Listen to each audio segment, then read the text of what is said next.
travers le monde, 36 milliards de caméras nous observent. Dans les rues, au travail, à la maison. Elles capturent parfois des images exceptionnelles. Scientifiquement, ça ne peut pas arriver.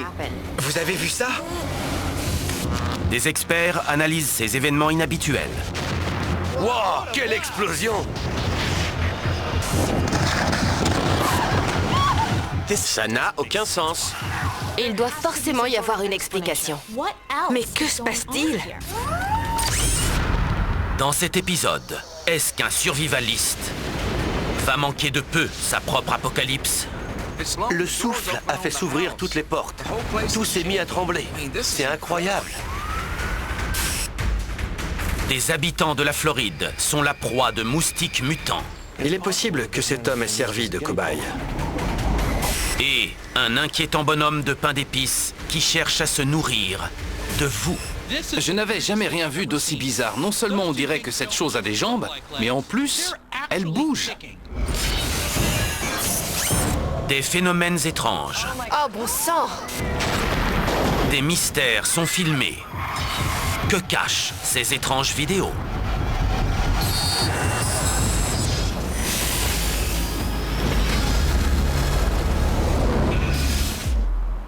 Port Neches, à 130 km à l'est de Houston, au Texas. 27 novembre 2019. Minuit 56. C'est l'enregistrement de la caméra de surveillance d'une maison avec piscine. C'est le calme plat. Et tout d'un coup, boum! Une intense lumière illumine tout le ciel.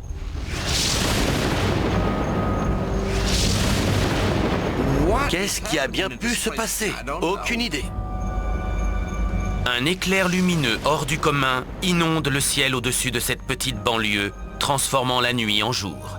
Ensuite, l'intensité a baissé. Mais la lumière n'a pas disparu, tout est resté illuminé. C'est alors qu'une force étrange vient frapper la maison.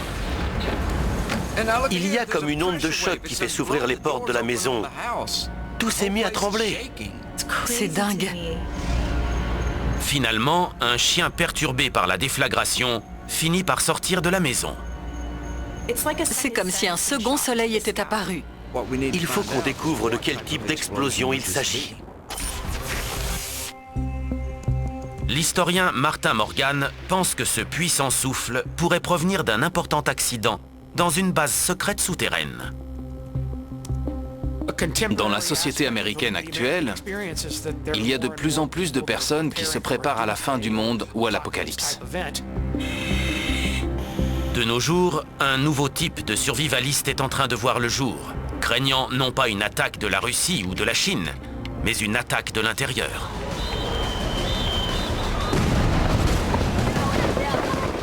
À l'heure actuelle, il y a beaucoup d'émeutes et de violences. Et certaines personnes redoutent une nouvelle guerre civile. La construction de bunkers aux États-Unis a augmenté de 400% au cours de l'année 2020.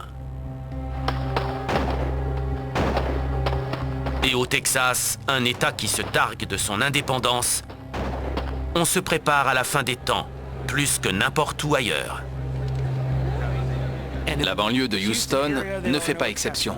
Les habitants se préparent à l'apocalypse en construisant eux-mêmes leurs propres bunkers. Un bunker à construire soi-même coûte aux alentours de 35 000 $. Ils sont enterrés à 3 mètres de profondeur et on peut y trouver des armes de défense, du matériel médical de base et 6 mois de vivres lyophilisés. Les survivalistes pensent qu'ils y seront à l'abri quand la civilisation s'effondrera.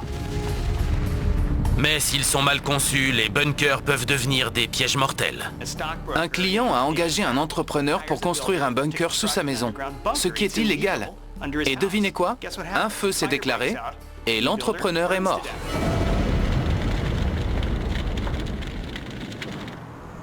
Comté de Red River, Texas, octobre 2019.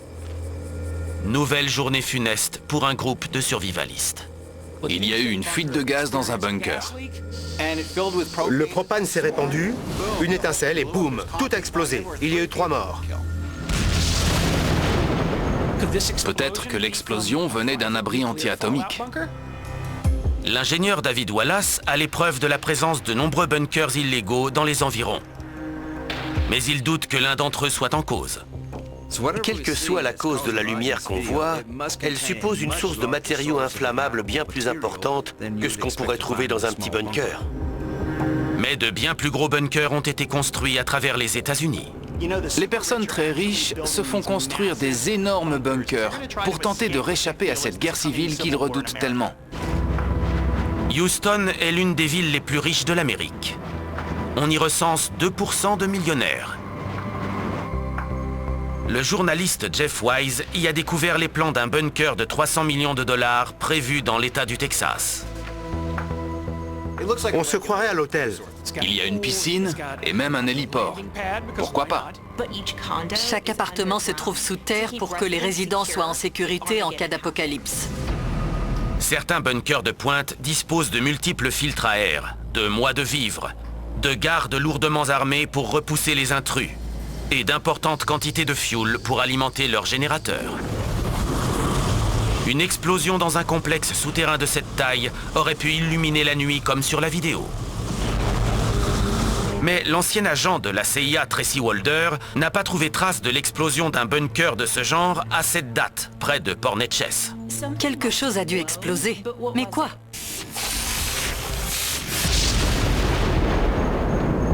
L'ingénieur David Wallace envisage qu'un accident de grande ampleur ait pu avoir lieu dans une usine des environs. Étant donné que cela s'est passé près de Houston, nous ne sommes pas loin de la côte et du golfe. Et qu'est-ce qu'on trouve précisément à cet endroit? Des plateformes pétrolières, des raffineries, en bref, du hautement explosif. Il y a plus de 3000 plateformes en activité dans le golfe du Mexique, dont la majorité sont très proches de la côte, et un accident sur l'une d'entre elles pourrait être dramatique. En termes de danger, c'est une catastrophe. Avril 2010. Une explosion aussi soudaine que meurtrière frappe une plateforme de forage en eau profonde, faisant 11 morts et 17 blessés. Sur plus de 85 jours, au moins 680 millions de litres de pétrole se déversent dans l'océan, dévastant plus de 2000 km de bayous et de plages. C'est assez de pétrole pour alimenter plus de 150 000 maisons américaines durant toute une année. Le nettoyage a coûté 65 milliards de dollars. Aujourd'hui encore, on en paie toujours les conséquences. Il n'est pas exclu que ce qu'on a vu cette nuit-là ait pour origine le même genre d'explosion massive. Des millions de personnes vivent le long du golfe du Mexique. Ce type d'accident pourrait être catastrophique. Matt Kutcher est expert en pyrotechnie à Hollywood depuis 20 ans. Feu! Il a aidé à recréer un incendie dévastateur sur une plateforme pétrolière pour le film Deepwater.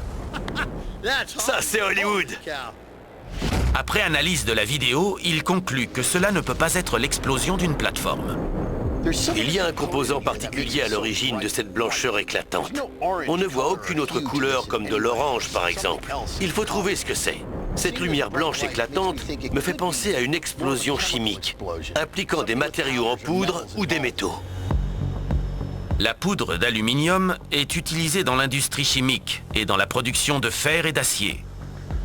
Elle est hautement explosive et produit une chaleur de plus de 2400 degrés Celsius. Et quand elle réagit avec de l'oxygène, elle s'embrase avec une intensité fulgurante. La côte de Port Neches compte plus de 20 complexes industriels. C'est le cœur de l'industrie pétrochimique de l'Amérique. Est-ce que de la poudre d'aluminium d'une raffinerie qui aurait explosé aurait pu produire une lumière aussi intense et une déflagration assez forte pour ouvrir les portes d'une maison à des kilomètres de là? Nous allons réaliser une expérience pour voir si on peut recréer une lumière comparable à celle qu'on voit sur la vidéo. Kutcher utilise un dispositif à haute pression pour propulser de la poudre d'aluminium dans les airs, avant de l'embraser. On va voir ce que ça fait. Tout le monde est prêt? À un moment, ça doit exploser, ok? Ça marche? Super! C'est parti! Au Texas, une mystérieuse explosion de nuit a traumatisé la petite ville de Port Neches en changeant la nuit en jour. L'expert en pyrotechnie Matt Kutcher cherche à savoir si de la poussière de métal provenant d'un complexe industriel pourrait être à l'origine d'une telle intensité lumineuse. Tout est prêt? Il s'apprête à projeter de la poudre d'aluminium en l'air pour ensuite l'embraser. Dans 3, 2, 1, vas-y!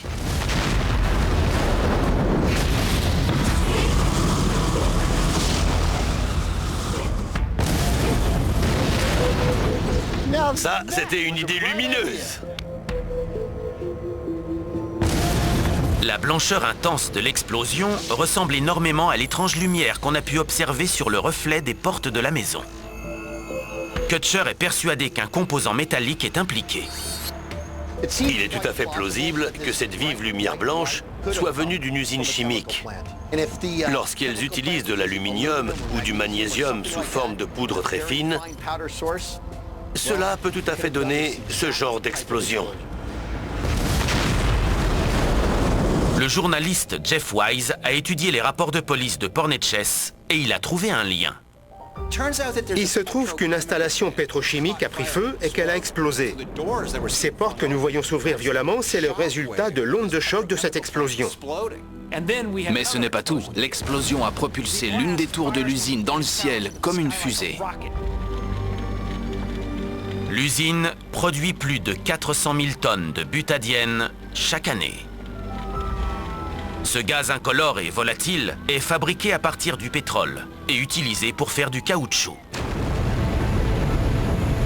Après l'explosion, un nuage toxique s'est formé au-dessus de la ville jusqu'aux zones avoisinantes. 6000 personnes ont dû être évacuées. Mais le pire dans tout ça, c'était Thanksgiving. Alimentés par les produits chimiques, les incendies font rage pendant 6 jours. Des maisons ont ressenti l'impact à 50 km à la ronde et les dégâts ont été considérables à Port Neches. Les États-Unis sont une superpuissance industrielle, mais il y a toujours un danger à avoir ce genre d'industrie à proximité. Cette année, là, la forêt, on se cache. Mais inquiétez-vous pas, on s'en vient. C'est un départ, mon homme.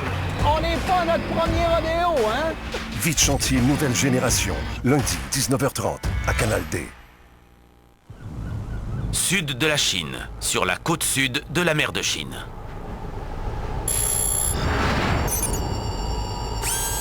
« 9 juillet 2018. Un homme découvre un humanoïde monstrueux sur une plage. Qu'est-ce que c'est? On dirait un bonhomme de pain d'épices mutilé.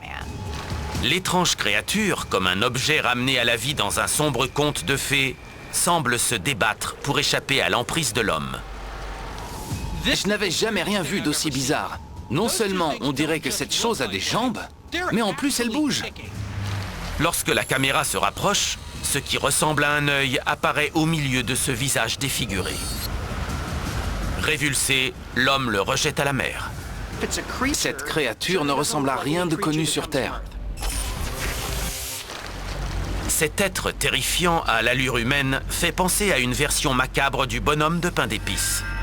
Dans ce conte populaire mondialement connu, un petit biscuit prend vie et tente d'échapper aux villageois. Mais l'historien Marcus Archaud se demande si la vidéo ne montrerait pas un citoyen chinois mutilé à l'extrême lors d'un accident. Serait-il possible que ce soit le corps atrocement mutilé d'un être humain? Plus de 100 personnes meurent chaque jour en Chine dans des mines, des usines de produits chimiques et des chantiers. D'autres sont terriblement mutilés. En 2013, Wang Jin, âgé de 18 ans, a les mains broyées et arrachées au niveau des poignets, après se les être fait prendre dans une presse industrielle. Les médecins ont pu regreffer les mains blessées, mais n'ont pas pu sauver tous les doigts. Ses mains faisaient comme des pinces de homard. En 2015, Yuan Longhua, un ouvrier de 38 ans employé dans une usine de fabrication de vernis dans la ville de Chuanzhou, glisse et tombe dans une cuve de liquide en ébullition. Son corps a été brûlé à 99%. La chair de sa jambe a commencé à pourrir et il a fallu l'amputer. La créature à l'apparence spongieuse fait penser aux blessures atroces dont souffre la peau humaine après de graves brûlures. Un pilote d'essai fut grièvement brûlé après un crash aérien à Laredo, au Texas, en 1948. En découvrant ces photos, les gens pensaient voir le corps d'un alien. Ses yeux avaient brûlé et ses orbites semblaient disproportionnées par rapport à sa tête. Il n'avait plus d'oreilles ni de nez et sa bouche se résumait à une fente sans lèvres, ni langue, ni dents.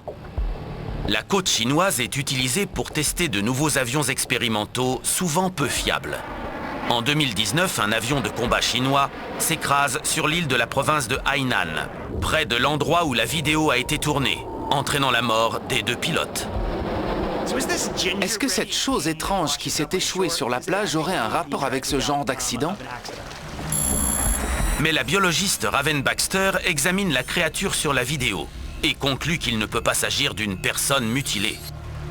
Cette chose est incroyablement plate, et s'il s'agissait d'un vertébré, on devrait voir des traces d'eau brisée. Mais je n'en vois aucune. Donc, ça doit être autre chose. Une terrifiante créature de forme humaine, avec ce qui semble être un œil pendu à son visage, est repêchée en mer de Chine méridionale. La biologiste Karine Bondard étudie les zones alentours et conclut que le monstre est une forme mutante issue du monde marin. La texture de l'animal me rappelle une éponge de mer, parce qu'elle bouge beaucoup plus qu'on ne le croit. Les gens ont tendance à croire que ce sont des plantes, mais ce sont des animaux. Et quelque part, nous sommes parents. Aussi incroyable que cela puisse paraître, éponges et humains ont un patrimoine génétique commun, une même séquence ADN à la base des fondements de la vie. La vie humaine serait née d'une éponge il y a plus de 750 millions d'années. Mais cela n'explique pas pourquoi cette éponge semble avoir une silhouette humaine, ni ce semblant d'œil sur le visage. Les eaux de certaines zones autour de la Chine sont extrêmement toxiques. Est-ce que cette créature pourrait être le fruit de cette toxicité de l'environnement? Certains mélanges chimiques déclenchent des modifications de l'ADN chez les créatures qui y sont exposées, provoquant des mutations pouvant s'avérer dangereuses. Plus de 10 millions de tonnes de déchets toxiques sont produits en Chine chaque année, parmi lesquels d'importantes quantités de cadmium qui se déversent dans les lacs, les rivières et les océans. Le cadmium est particulièrement sournois, parce que non seulement il entraîne des mutations, mais en plus il bloque les mécanismes de défense qu'on peut avoir contre ces mutations. Donc celles-ci vont se développer avec le temps. Les gens utilisent cette eau chaque jour pour boire, se baigner ou arroser leurs plantes. Et beaucoup en meurent. De nombreuses toxines entraînent des mutations génétiques, mais je ne sais pas ce que le cadmium pourrait faire à une éponge. Est-ce que ces déchets pourraient être à l'origine de cet effroyable monstre? Des études récentes sur l'océan australien ont révélé que bien plus d'éponges qu'on ne le pensait étaient carnivores. Les éponges carnivores n'ont ni bouche ni dents pour mâcher. Alors elles ont développé d'autres façons de digérer leur nourriture. Après avoir capturé leur proie, les éponges leur injectent une substance acide qui liquéfie leur peau. Puis elles avalent cette mixture. Mais pourquoi une éponge prendrait-elle un semblant de forme humaine? Dans le règne animal, certaines espèces utilisent l'imitation pour attirer leur proie. Si l'ADN de cette éponge a été modifié, elle a pu prendre la forme d'un bébé humain pour inciter les gens à venir vers elle. Si cette éponge a choisi délibérément de prendre une forme humaine, est-ce qu'elle est venue là pour nous? La créature a été rejetée dans l'océan sans laisser le temps aux scientifiques de l'étudier ou de découvrir ce que c'était, ou encore pourquoi elle avait pris une forme humaine.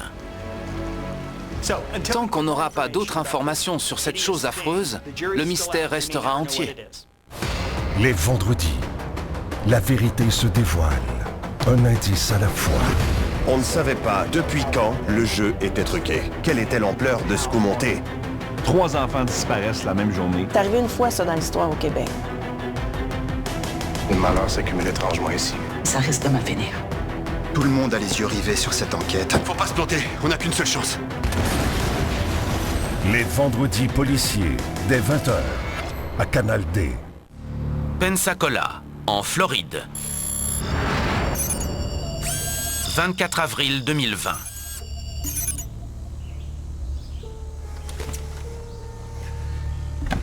Kenny Wright vérifie la caméra qu'il a installée dans la cour de sa maison. Tous les matins, je prends mon café, puis je viens vérifier ma caméra. Ce jour-là, j'ai vu un courant ascendant, comme une force, en forme d'anneau ou de halo. Puis, il est parti. Il n'y a pas de vent et ce n'est pas du pollen. C'est quelque chose qui semble se déplacer délibérément vers le haut dans un mouvement de danse. Tout à la fin, on le voit en train de s'agiter, comme pour dire au revoir. Je n'ai jamais vu ça. Et personne à qui je l'ai montré, que ce soit le shérif ou des gens importants, n'ont su dire ce que c'était. Je ne sais pas non plus, vraiment pas. Comme on ignore ce que c'est, il faut se demander si c'est dangereux.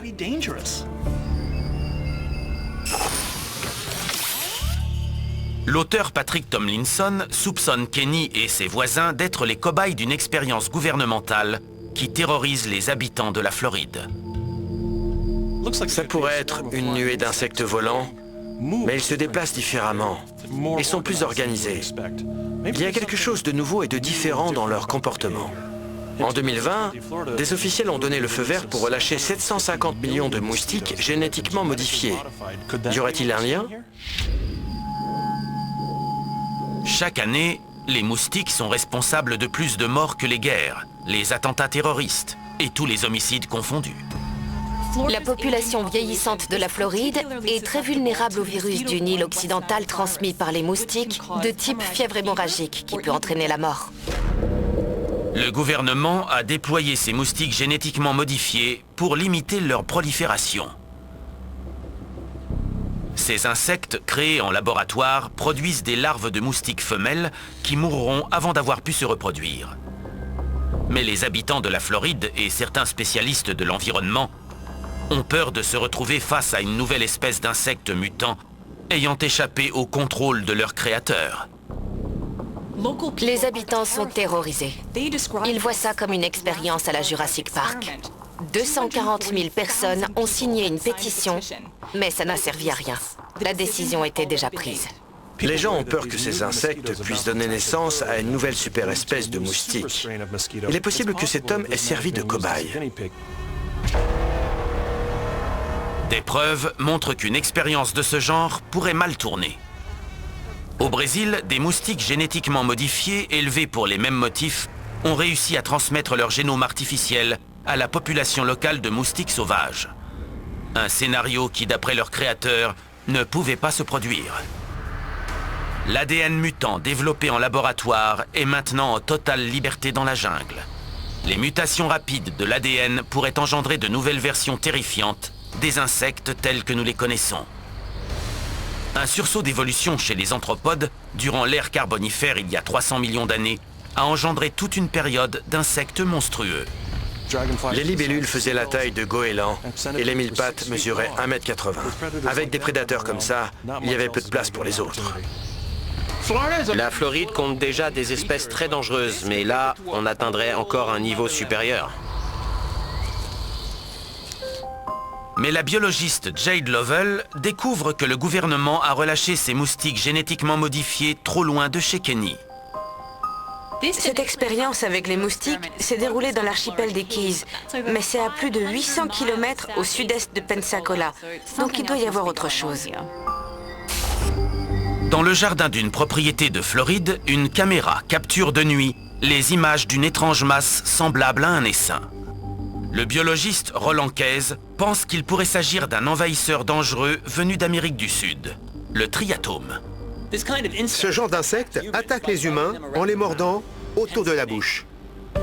Les triatomes ont des capteurs sur leurs antennes qui les guident vers des zones tendres et chaudes de la peau où le sang est plus facilement accessible. Leur nombre a explosé aux États-Unis au fur et à mesure qu'ils ont gagné le nord, particulièrement dans les bois comme derrière chez Kenny. Mais le triatome abrite également un parasite mortel qui vit dans ses excréments. S'il le transmet par une morsure, la victime peut développer la terrible maladie de Chagas. La maladie de Chagas est due à la présence dans notre organisme d'un trypanosome. Ce parasite va circuler dans le sang et provoquer des inflammations, des éruptions cutanées, voire des insuffisances cardiaques. La maladie est apparue en Amérique latine. Dans la région de l'Équateur, elle est omniprésente et tue plus de 10 000 personnes par an. Elle se trouve maintenant aux États-Unis et les médecins estiment que 300 000 personnes en sont infectées. Si un seul insecte de l'essaim est infecté, il peut transmettre la maladie à tous les autres, ce qui peut engendrer la naissance d'une nuée d'insectes tueurs. Si ce que l'on voit sur la vidéo est un vol de triatomes, nous sommes face à un problème très dangereux pour les États-Unis.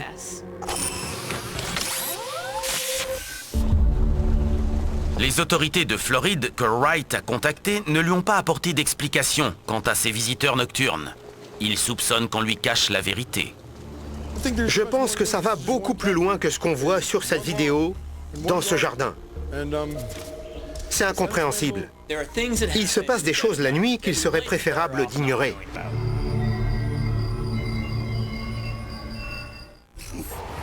Les lundis. C'est tout simplement waouh. Rendez-vous sur des îles entourées d'histoires remplies de mystères. Découvrez des lieux énigmatiques. Plus vous découvrez des bâtiments et plus vous vous interrogez sur ce qui a pu se passer ici. Et admirez l'impensable. Nous avons sous les yeux les vestiges oubliés de l'un des incidents les plus étranges de la conquête spatiale. Les lundis sciences, dès 20h, à Canal D. Troutbeck, en Cumbria, nord de l'Angleterre. 23 juillet 2020. 9h30 du matin. Le charpentier Rory Davis est en vacances avec sa famille dans une maison de campagne. On a toujours fait ça. C'était comme d'habitude. C'était un jeudi matin, il pleuvait et il n'y avait rien de spécial. Et j'étais tranquillement dans mon lit. Mais la mère de Rory s'aperçoit qu'il se passe quelque chose d'anormal à l'extérieur. En voyant son visage, j'ai compris qu'il se passait quelque chose d'étrange. Alors je me suis levé, je suis allé à la fenêtre et ça a été le choc. Des centaines de moutons étaient comme pétrifiés dans le pré. Je ne comprenais pas, je n'avais jamais rien vu d'aussi étrange.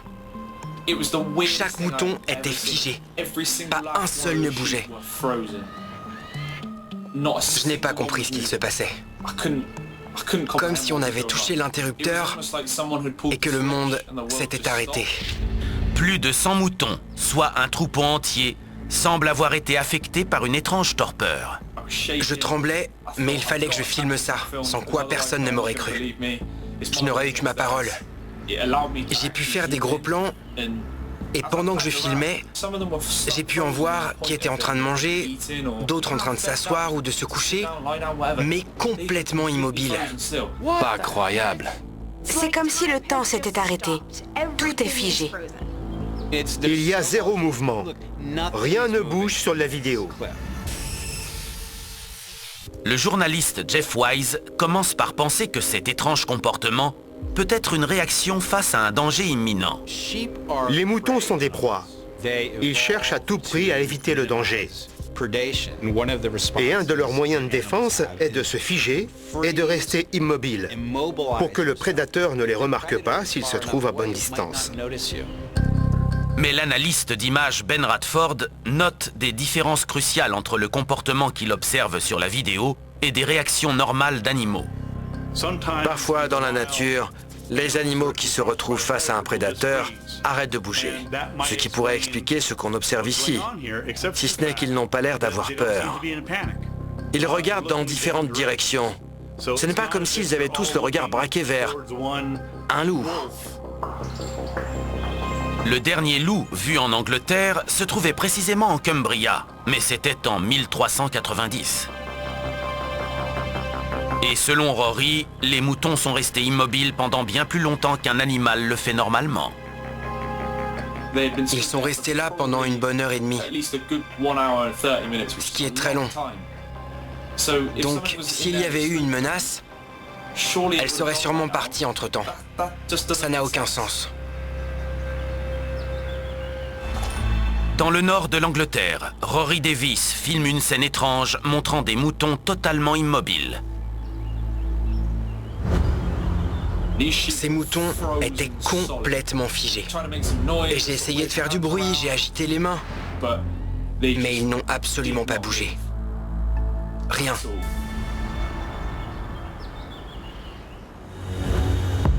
Le journaliste scientifique Steve Podvin mène l'enquête dans les environs. Il découvre que l'incident s'est produit près d'un des sites d'expérimentation militaire les plus clandestins d'Angleterre, le centre de Spedidam. Il y a une base militaire secrète à cet endroit. Elle fut d'abord construite pour des recherches sur les missiles balistiques. Mais une fois la guerre froide terminée, ils se sont réorientés vers le développement top secret d'armes électroniques. Le site, occupé par des scientifiques militaires américains et britanniques, est l'un des plus isolés d'Angleterre. Il se trouve sur un site accidenté entouré de tourbières hostiles. C'est l'endroit parfait pour concevoir des armes dangereuses hors du commun. Le bruit court que la première ministre anglaise Margaret Thatcher aurait ordonné aux chercheurs de commencer à travailler sur une nouvelle arme antipersonnelle dans les années 1980, au moment même où elle faisait face à une lourde crise. Le début des années 80 a été marqué par le soulèvement de Brixton. Une vague de violence se répand dans tout le pays, transformant chaque ville en un violent champ de bataille. La police britannique, sans armes, est impuissante face à la foule en colère. On raconte que Margaret Thatcher aurait demandé une solution technologique pour mettre un terme à ces émeutes. On a découvert qu'on pouvait utiliser des pulsions électromagnétiques pour contrôler le cerveau des mammifères, et même des humains, en les plongeant dans une sorte de transe. J'en ai entendu parler, mais je n'en ai jamais eu la preuve. Ça pourrait être ça. Des scientifiques travaillant sur un projet top secret avec pour nom de code Belle au bois dormant ont déclaré pouvoir utiliser une énergie à micro-ondes pour implanter des messages subconscients dans le cerveau de leur cible, entraînant un changement comportemental et une paralysie involontaire. Ces animaux semblent affectés en masse par quelque chose de très puissant et de très ciblé.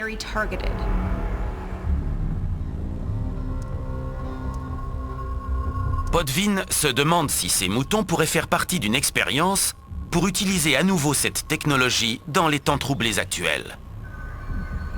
Si ces images sont la preuve qu'une telle arme existe, qu'est-ce que cela signifie pour nous? Est-ce que les gouvernements pourraient utiliser cette technologie pour contrôler les gens rien qu'en actionnant un interrupteur? Le gouvernement britannique se refuse à tout commentaire concernant les expériences qui ont lieu près de Troutbeck. Mais il est peu probable qu'on réalise des tests top secrets si près d'une route publique. Je n'ai aucune idée de comment c'est arrivé. Et c'est une des expériences les plus étranges que j'ai jamais vécues. À moins que de nouvelles preuves voient le jour, nous ne pourrons pas expliquer pourquoi ces moutons se sont figés de la sorte sur cette colline.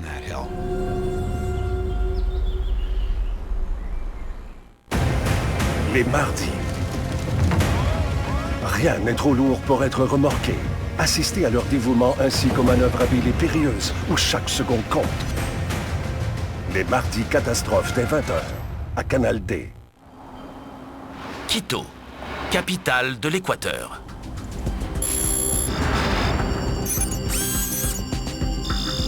Octobre 2015. Une caméra de vidéosurveillance surveille un parking souterrain. On y voit un homme approcher d'un véhicule situé à gauche de l'écran, ouvrir la portière et prendre un paquet. Puis il referme la portière, on dirait qu'il verrouille la voiture, et il s'en va. C'est alors que la voiture semble prendre vie. Sans que personne intervienne et sans raison apparente, le moteur démarre, et bien que le frein à main résiste avec un bruit strident, la voiture avance lentement. La voiture avance toute seule en poussant des hurlements. Il n'y a personne côté conducteur. On voit bien que personne ne conduit. Il n'y a ni pente, ni flaque d'huile qui pourrait faire que la voiture se déplace toute seule. 30 minutes plus tard, le propriétaire retrouve sa voiture à plus de 6 mètres de l'endroit où il l'avait garée. Quand le conducteur revient, il est complètement déboussolé en voyant que sa voiture n'est plus là où il l'avait laissée. Du coup, il s'adresse à un des gardiens pour essayer de comprendre ce qui s'est passé avec sa voiture. Regardez.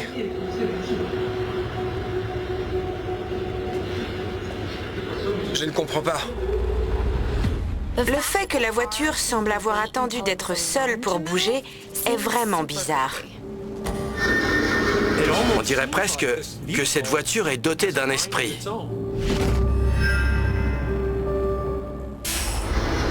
En Équateur, le moteur d'une voiture à l'arrêt démarre étrangement tout seul avant que la voiture ne parcourt quelques mètres malgré le frein à main qui la maintenait en place. Regardez, regardez. Partout dans le monde, on entend des histoires de maisons hantées. Mais il paraît que les morts peuvent également hanter des voitures. L'archiduc François Ferdinand fut abattu dans une automobile en 1914.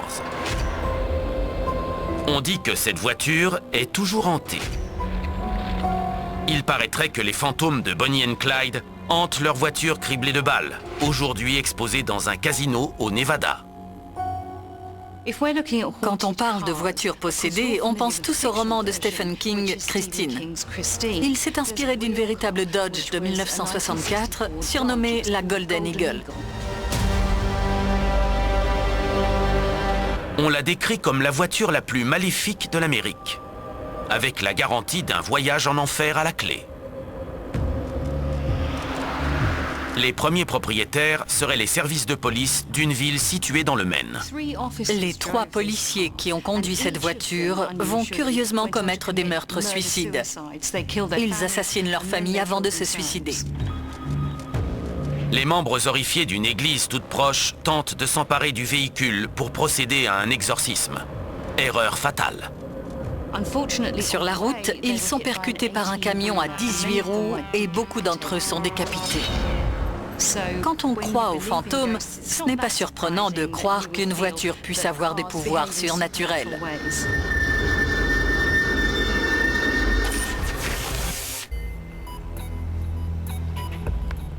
Mais l'ingénieur Brian Walshon pense qu'un acte de cybercriminalité pourrait être derrière ce mystère. Quand je vois une vidéo de ce style où une voiture semble démarrer et avancer toute seule, je me demande si ce ne serait pas un cas de hacking. La plupart des véhicules modernes comportent un ordinateur de bord. Certains d'entre eux ont tellement de fonctions, comme contrôler les émissions du moteur ou la navigation, qu'on peut presque dire que la voiture est un ordinateur sur roue. Et avec tellement de voitures désormais connectées à Internet, elles sont devenues des cibles faciles. Dès qu'un hacker en a pris le contrôle, il peut faire tout ce qu'il veut. Il peut faire avancer la voiture, contrôler la direction, le freinage, enfermer les passagers dans le véhicule. C'est très dangereux. N'importe qui dans son sous-sol ou dans sa chambre pourrait utiliser Internet pour prendre le contrôle de millions de véhicules tout autour du monde.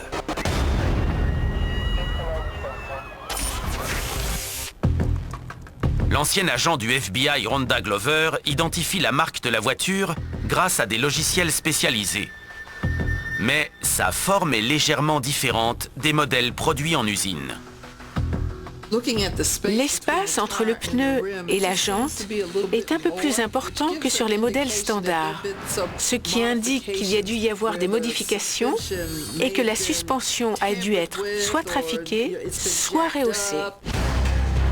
L'ingénieur Nick Householder confirme que quelqu'un a pu modifier la voiture.